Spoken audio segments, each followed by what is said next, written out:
ریحم کی اگلی قسط میں سیرش رو رہی ہوتی ہے اور اس کی ماں اس کے پاس آتی ہے کہ تابش بچ جائے گا نا، جس پر سیرش کو گلے لگا کر کہتی ہے اور سیرش اپنی ماں کو حوصلہ دیتی ہے اور اس کی ماں کہتی ہے کہ میرا بچہ اکیلا کبھی نہیں کہیں نہیں جائے گا، میں اس کو اپنے ڈرائیور کے ساتھ بھیجا کروں گی۔ اور ادھر ڈاکٹر تابش کے باپ کو رپورٹ کی کنڈیشن کے بارے میں بتاتے ہیں اور اس کے سر پر بہت گہری چوٹ آئی ہے اور ڈاکٹر تابش کے باپ کو کہتی ہے کہ میں آپ سے کلیئر بات کر رہی ہوں، ان کے بچنے کے چانسز بہت کم ہیں۔ ماہم عریشہ کے ساتھ اس کو بہانے سے شاپنگ کے لیے لے جاتی ہے اور اس سے بہانے سے ساری بات اگلوا لیتی ہے کہ سیرش ضرورت مند ہے جو پی اے کی جاب کر رہی ہے۔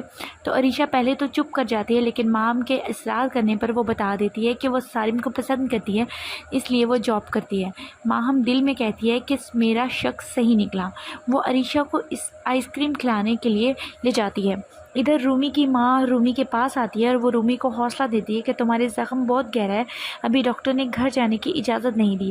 اور رومی اپنی ماں سے کہتی ہے کہ آپ مجھ سے کچھ چھپا رہی ہیں نا، مجھ سے تابش ملنے کیوں نہیں آ رہا، جس پر اس کی ماں کہتی ہے کہ دعا کرو کہ سب ٹھیک ہو جائے۔ رومی بہت روتی ہے۔ رومی کی ماں رومی کو حوصلہ دیتی ہے کہ یہ سب ٹھیک ہو جائے گا اور یہ تمہارا امتحان ہے، حوصلہ کرو۔ رومی اپنی ماں سے کہتی ہے کہ تابش میرے بغیر ایک پل بھی نہیں رہ سکتا تھا، مجھے ملنے کیوں نہیں آ رہے، جس پر اس کی ماں کہتی ہے کہ وہ آئی سی یو میں ہے۔ سیرش اٹھنے کی کوشش کرتی ہے کہ مجھے آئی سی یو میں لے جاؤ لیکن اس کی ماں اس کو کہتی ہے کہ خود کو سنبھالو، ابھی تمہاری چوٹیں بہت زیادہ گہری ہیں۔ سیرش اس ایکسیڈنٹ کو خود پر لے لیتی ہے اور کہتی ہے کہ یہ سب میری وجہ سے ہوا ہے۔ رومی کو کہتی ہے کہ تم بس دعا کرو کہ سب ٹھیک ہو جائے۔ ادھر ماہم اپنی آنٹی کو کہتی ہے کہ میں اسلام آباد جا رہی ہوں، جس پر وہ کہتی ہے کہ اور وہاں جا کے میں خود ہینڈل کروں گی۔ جب اس کی آنٹی کہتی ہے کہ کوئی تمہارے ساتھ جا رہا ہے تو وہ کہتی ہے نہیں، میں سب یہ خود ہینڈل کر لوں گی۔ اور سارم کی ماں ماہم سے کہتی ہے کہ تم اپنی شادی کے بارے میں بھی سوچو، جس پر ماہم کہتی ہے ہاں میں سوچ لوں گی، جب سارم شادی کرے گا تو میں بھی کر لوں گی۔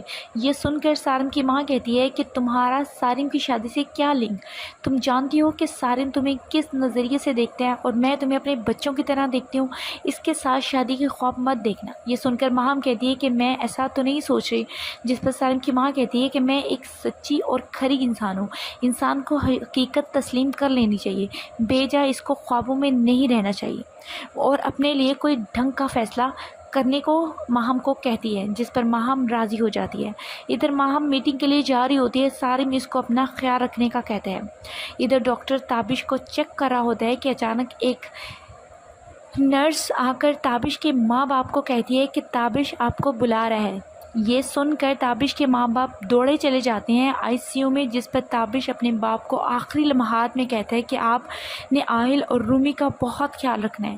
یہ سن کر اس کا باپ کہتا ہے کہ میں تمہیں کچھ نہیں ہونے دوں گا، تم ٹھیک ہو جاؤ گے، ایسی باتیں نہیں کرو۔ کہ اچانک تابش کی بہت زیادہ طبیعت خراب ہو جاتی ہے اور وہ تابش مر جاتا ہے۔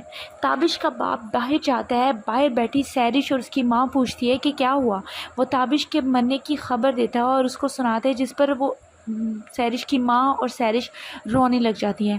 اچانک سب رومی کے کمرے میں جا کر رومی کی ماں کے گلے لگ کر رونے لگ جاتے ہیں، جس پر رومی کی آنکھ کھل جاتی ہے اور وہ پوچھتی ہے تم سب کیوں رو رہے ہو۔ اس کی ماں کہتی ہے کہ تابش، اور رومی کہتی ہے کہ تابش کہاں ہے، آپ سب جھوٹ بول رہے ہو نا۔ تو رومی بہت روتی ہے۔ ادھر سارم اپنے آفس میں بیٹھا ہوتا ہے کہ اس کو طاہر صاحب سیرش کے بھائی کی ڈیتھ کی خبر سناتے ہیں اور خود بھی جو ہے سارم ان کے ساتھ چلنے کا کہتا ہے کہ میں بھی جنازے میں شرکت کرنے کے لیے آپ کے ساتھ جاؤں گا۔ رات کو تابش کی ماں اپنے شوہر سے کہتی ہے کہ کہاں چلا گیا میرا بیٹا، اور بہت روتی ہے۔ باہر کھڑی سیرش یہ سب سن رہی ہوتی ہے۔ کچھ دیر بعد سیرش بھی اندر آ کر اپنے ماں باپ کے گلے لگ جاتی ہے اور رونا شروع کر دیتی ہے اور اپنے باپ کو کہتی ہے کہ اب آپ نے ہمارا دھیان رکھنا ہے، بھائی تو چلے گئے۔ ادھر سارم کی ماں گھر آتی ہے اور سارم کے جلدی آنے کا پوچھتی ہے تو سارم اپنی ماں کو سیرش کی بھائی کی ڈیتھ کے بارے میں بتاتا ہے اور سارم کی ماں وہاں جانے کا کہتی ہے کہ میں عریشہ کو لے کر وہاں پہ افسوس کرنے ضرور جاؤں گی، جس پر سارم کہتا ہے کہ کچھ دن ٹھہر کے چلے جانا کیونکہ ابھی وہ اپنی صحیح حالت میں سٹیبل نہیں ہوئے۔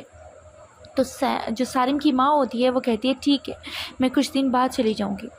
ادھر رومی کی ماں رومی کو کھانا کھلا رہی ہوتی ہے لیکن رومی کھانا نہیں کھاتی اور وہ اپنی ماں سے گلہ کرتی ہے کہ پتہ نہیں اللہ تابش کو اتنی جلدی کیوں لیں گے۔